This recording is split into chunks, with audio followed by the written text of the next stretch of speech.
आज से लगभग 500 साल पहले सन 1583 में एक अंग्रेज भारत की जमीन पर कदम रखता है। उसका नाम था रॉल्फ फिंच। वह मुगल बादशाह अकबर के दरबार में आता है और अकल्पनीय समृद्धियों को अपनी आंखों से देखता है। सोने चांदी से लदे बाजार को देखता है और यह वापस ब्रिटेन के लिए रवाना होता है। लेकिन इस कहानी में एक ट्विस्ट आता है।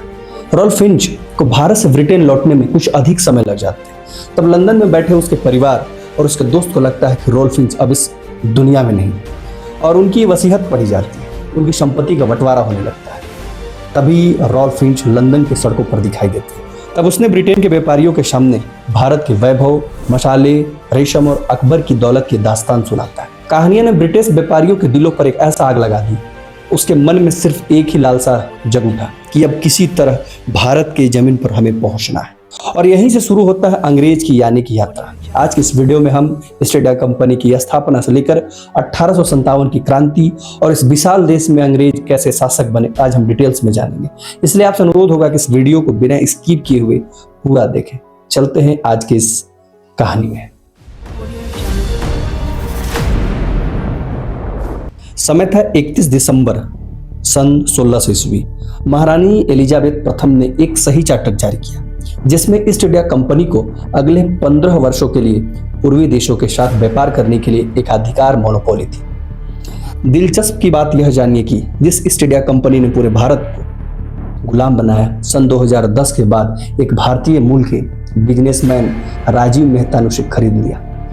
इतिहास खुद को किस तरह दोहराता है, आप इसका उदाहरण देख सकते हैं। खैर, हम अपने इतिहास की ओर लौटते हैं। साल 1609 में महाराज जेम्स प्रथम ने इस 15 साल के चार्टर को बढ़ाकर अनिश्चित काल के लिए कर दिया। जब तक उन्हें इच्छा है तब तक वो बिजनेस कर सकते हैं। अब कंपनी के पास खुली छूट थी। वे भारत के लिए निकल पड़े। 3 समुद्री जहाज शामिल किए, रेड ड्रैगन, हेक्टेयर और कोशंड। इनमें से हेक्टेयर नाम का जहाज की कमान संभाल रहा था कैप्टन विलियम हॉकिंस। साल 1608 में हॉकिंस अपने जहाज हेक्टर के साथ गुजरात के सूरत बंदरगाह पर उतरता है। हॉकिंस के दिमाग में एक योजना थी। वह ब्रिटेन से अपने साथ कीमती उपहार, शानदार पेंटिंग, शिकारी कुत्ते और बेहद महंगी यूरोपीय शराब लेकर आया था। वह सब किसके लिए लाया था? मुगल बादशाह अकबर के लिए।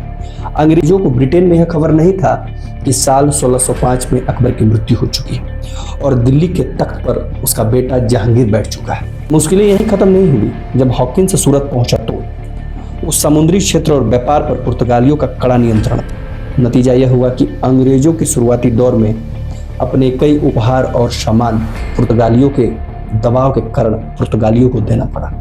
हालांकि हॉकिंस हार मानने वाला मिशन नहीं था। उसने जहांगीर को प्रभावित करने के लिए विशेष रूप से तुर्की और फारसी भाषा सीखी थी। जब उसने जहांगीर के सामने खड़े होकर बिना किसी दुभाषीय के शुद्ध फारसी मतलब उर्दू में बात की तो जहांगीर बेहद खुश हुआ।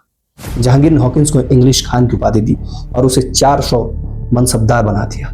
लेकिन पुर्तगालियों के कूटनीति दबाव के कारण जहांगीर ने अंग्रेजों को सूरत की अस्थायी फैक्ट्री खोलने की इजाजत नहीं दी। थक हार कर साल 1611 में हॉकिंस वापस ब्रिटेन लौट गया। लेकिन अंग्रेजों को समझ आ गया कि अगर भारत में टिकना है तो पहले पुर्तगालियों की नौसैनिक ताकत को कुचलना होगा। और ठीक ऐसा ही हुआ साल 1611 और साल 1612 के दौरान। साल 1611 में अंग्रेजों के कैप्टन मिडल्टन को भेजा गया। इसके बाद 1612 में प्रसिद्ध सवाती का युद्ध हुआ। थॉमस बेस्ट के नेतृत्व में अंग्रेजों ने पुर्तगालियों की नौसेना को बुरी तरह परास्त कर दिया। इस जीत ने जहांगीर को हैरान कर दिया। सवाली के युद्ध में पुर्तगालियों की हार के बाद जहांगीर का रुख बदला। नतीजा यह हुआ कि साल 1613 में अंग्रेजों ने सूरत पर अपनी पहली अस्थायी व्यापारिक कोठी खोल ली। साल 1615 में ब्रिटेन के राजा जेम्स प्रथम ने अपने एक और खास दूत सर थॉमस रो को जहांगीर के दरबार में भेजा। थॉमस रो एक मंजा हुआ कूटनीतिज्ञ व्यक्ति था।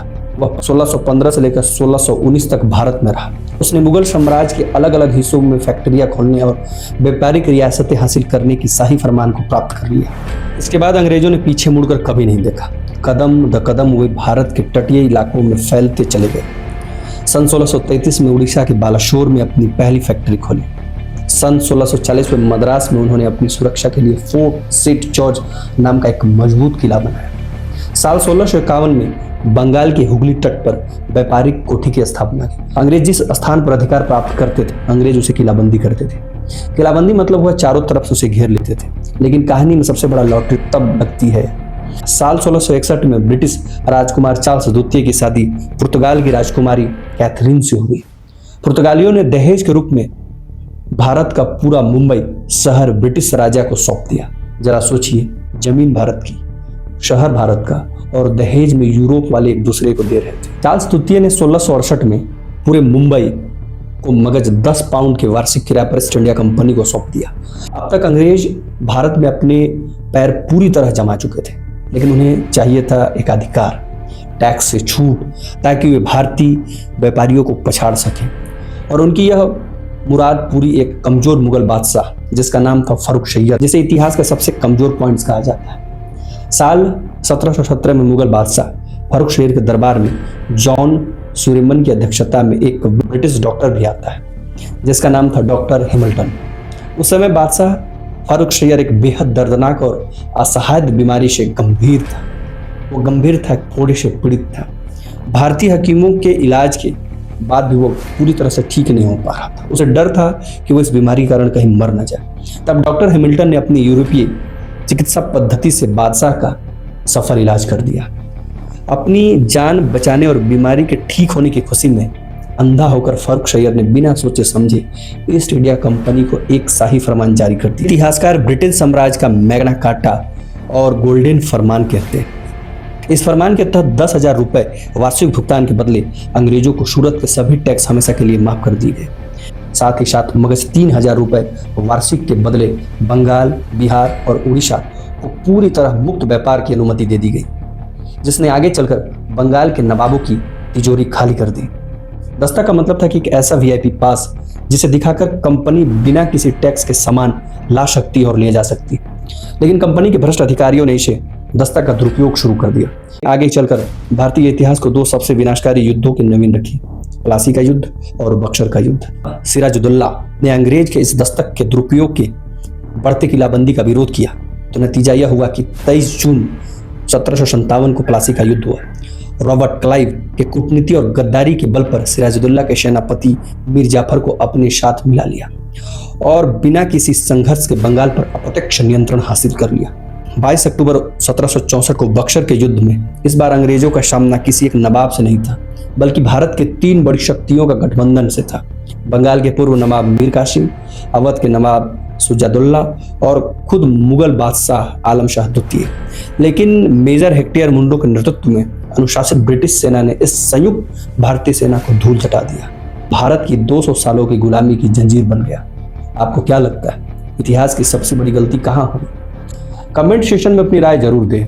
मिलते हैं अगले वीडियो में 1857 क्रांति से लेकर आजादी तक की संवेदनशील और ऐतिहासिक विश्लेषण के साथ। तब तक के लिए जय हिंद, जय भारत।